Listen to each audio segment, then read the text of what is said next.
Hello बच्चों, स्वागत है आपका मेरे इस चैनल में।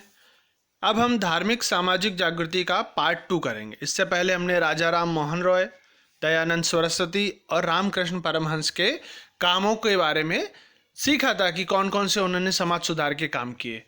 अब हम बात करेंगे सबसे पहले स्वामी विवेकानंद की, जिनका नाम नरेंद्र नाथ दत्त है। इनका जन्म 1863 में हुआ था और इनकी मृत्यु 1902 में। ये रामकृष्ण परमहंस के संपर्क में आए थे और उन्होंने नरेंद्र की हर एक जो ज्ञान की जानने की इच्छा थी वो सब कुछ उन्होंने कंप्लीट किया, उनको तृप्त किया। इसीलिए नरेंद्र जो है रामकृष्ण परमहंस के शिष्य बन गए थे और संन्यास लेकर वे स्वामी विवेकानंद का नाम धारण कर जो भारतीय और पश्चिमी तत्व ज्ञान के अध्येता बने।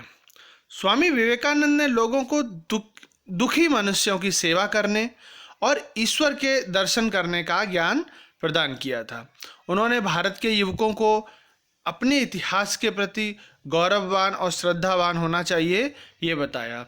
और ये सन 1893 में यूनाइटेड स्टेट्स शिकागो में आयोजित अखिल विश्व धर्म परिषद में सम्मिलित हुए और अपने प्रभावशाली भाषण से भारत की संस्कृति, उसका तत्वज्ञान की जानकारी और समझ प्रदान की। इसके बाद ये यूएस के अलावा यूरोप, इजिप्ट, चीन, जापान, बाकी भी सभी देशों में भारत की संस्कृति का प्रचार प्रसार किया। ये भारतीय संस्कृति के प्रशंसक और राष्ट्र प्रखर प्रेमी थे और इन्होंने ही हमें एक मंत्र दिया, उठो जागो और ध्येय प्राप्ति तक लगे रहो।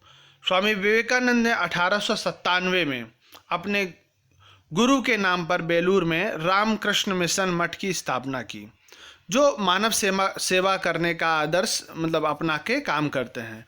रामकृष्ण परमहंस के जीवन में से प्रेरणा पाकर जन सेवा ही प्रभु सेवा के सूत्र को इस मिशन ने अपनाया और देश में विद्यालय खोलकर शिक्षा देना, अस्पताल द्वारा सेवा का कार्य किया। आज भी बहुत सारी इस मिशन की शाखाएं भारत और विदेशों में कार्यरत हैं।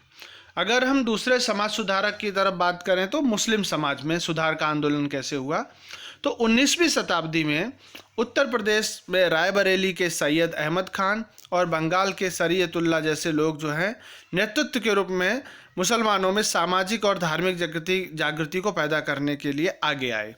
उनके धार्मिक नेताओं ने दिल्ली के शाह वली उल्लाह के उपदेश से प्रेरणा प्राप्त की और वे मानते थे कि भारत में इस्लाम धर्म दूषित होने से देश के ऊपर अंग्रेजों ने शासन स्थापित किया। उन्होंने इस्लाम धर्म और संस्कृति को मजबूत और शुद्ध करने के लिए वहाबी आंदोलन को भी शुरू किया। वहाबी आंदोलन के बाद मुसलमानों में पश्चिमी विचार का प्रभाव बढ़ जाने से अंग्रेजी शिक्षा का प्रमाण जो है वो बढ़ा और उलेमाओं की रूढ़ि चुस्तता के कारण मुसलमान अंग्रेजी शिक्षा तथा आर्थिक और सामाजिक जो फायदे थे उससे वंचित हो गए। इसीलिए इन्होंने मुसलमानों में शिक्षित और मध्यम वर्ग का उदय हो उसके लिए भी काम किया। अगर हम बात करें सर अहमद खान की तो 1857 में वे कंपनी सरकार में वो नौकरी करते थे, वफादार थे और 1869 में जब वो सेवानिवृत्त हुए तो इंग्लैंड आए और वहाँ की जो पश्चिमी उदारमत है विचार उनसे प्रभावित हुए और मुसलमानों को अंग्रेजी शिक्षा प्राप्त करके पिछड़ेपन और रूढ़िचुस्तता को दूर करने का आग्रह किया और इसी वजह से इन्होंने 1870 में तहजीब उल अखलाक नामक पत्रिका की शुरुआत की। फिर 1875 में अलीगढ़ में मुस्लिम कॉलेज की स्थापना की, जिसको अलीगढ़ मुस्लिम यूनिवर्सिटी के रूप में जानते हैं। इसके अलावा इन्होंने अंग्रेजी साहित्य और विज्ञान के ग्रंथों को उर्दू में अनुवाद किया ताकि मुसलमानों को जो पश्चिमी देशों की नॉलेज है उससे परिचित कराया जाए। इसके अलावा इन्होंने बुर्खा प्रथा और बाल विवाह की प्रथा का विरोध किया। साथ में विधवा विवाह और स्त्री शिक्षा के भी पक्षधर ये रहे थे। अब हम बात करते हैं सिख समाज की। तो सिख समाज का जो है 19वीं शताब्दी में जो सुधार हुए उसमें सिख समाज को भी प्रभावित किया है। अगर हम बात करें गुरुद्वारों में जो फैले थे दूषण, उनकी अच्छी व्यवस्था करने के लिए शिरोमणि गुरुद्वारा प्रबंधक समिति की रचना हुई और सिखों में धार्मिक शिक्षा के साथ साथ पश्चिमी शिक्षा के लिए अमृतसर में खालसा कॉलेज और विद्यालय भी शुरू किए गए। पारसी समाज की बात करें तो अंग्रेजी शिक्षा प्राप्त पारसी युवकों ने धर्म और समाज सुधार के लिए सन 1851 में रहनुमाई मजद एयरबन सभा की स्थापना की और जो दादा भाई नवरोजी थे वो इस संस्था के महत्वपूर्ण नेता थे। इस संस्था ने राष्ट्र गोफ्तार नामक पत्रिका शुरू की और इसके जिससे पारसी सुधार आंदोलन को बहुत गतिशील बनाया। के.आर. कामा और बहराम जी की बात करें अगर तो के.आर. कामा ने शिक्षा प्रसार और बहराम जी मलबारी ने स्त्री विकास पर जोर दिया। साथ में इन्होंने बाल विवाह का विरोध किया तथा विधवा विवाह को प्रोत्साहन किया। मलबारी के प्रयत्नों के कारण ही सन 1891 में विवाह के लिए एक निश्चित उम्र भी बनी। अब हम बात करते हैं ज्योतिबा फूले की। तो ये महाराष्ट्र के प्रसिद्ध समाज सुधारक थे और इन्होंने स्त्रियों और दलितों के प्रश्नों पर बहुत ध्यान दिया है। साथ ही सन 1857 में इन्होंने पूना में कन्या पाठशाला शुरू की। इन्होंने विधवाओं को पुनर्विवाह करने में सहायता भी की। हाँ, और इसके अलावा समाज में ब्राह्मणों के वर्चस्व के विरुद्ध प्रतिकार किया। लोगों में आत्मविश्वास, हिम्मत और उत्साह जागृत हो, इसके लिए इन्होंने एक समाज की स्थापना की जिसे हम कहते हैं सत्यशोधक समाज। ठीक है, अब हम बात करते हैं ठक्कर बापा की, जो गांधी जी द्वारा जो स्थापित थी।